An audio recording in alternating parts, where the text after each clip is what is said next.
గుంటూరులో సేవ చేసినప్పుడు నాగేశ్వరరావు అనే ఒక వ్యక్తి అన్యుడు యేసుప్రభుని నమ్ముకున్నాడు. నమ్ముకున్న తర్వాత నేను బాప్తిసం ఇచ్చాను.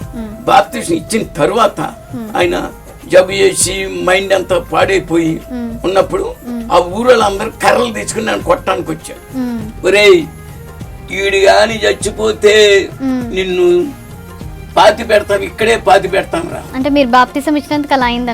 అలాగే అయిందని మరి మీ పైన అది బాప్తిసం తీసుకున్నాడు కదమ్మా, వాళ్ళకు కొత్త వాళ్ళకేం తెలియదు.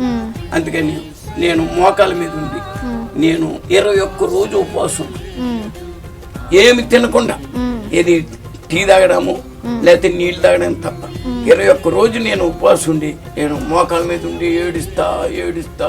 మరి అన్య దేశం అది, అంటే నేను పుట్టిన ఊరు కాదు, అది గుంటూరు చాలా దూరం. ప్రభు కొంచెం కొంచెం కొంచెం కొంచెం ఆయన్ని లేపడం మొదలుపెట్టు. అయ్యా మీరేం బాధపడవద్దు, పదా మన ఊరికి వెళ్దాం, నేను సాక్ష్యం చెప్తానన్న.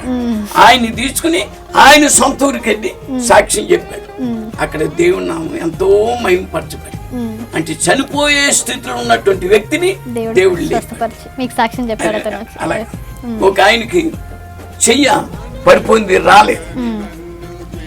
రాకలేకపోతే నేను ప్రార్థన చేశాను. ప్రభా ఈ చెయ్యి పడిపోయిన ఈ చెయ్యిని మీరు లేపాలి, మీ నామం మహింపరచబడాలి ఇతని ద్వారా.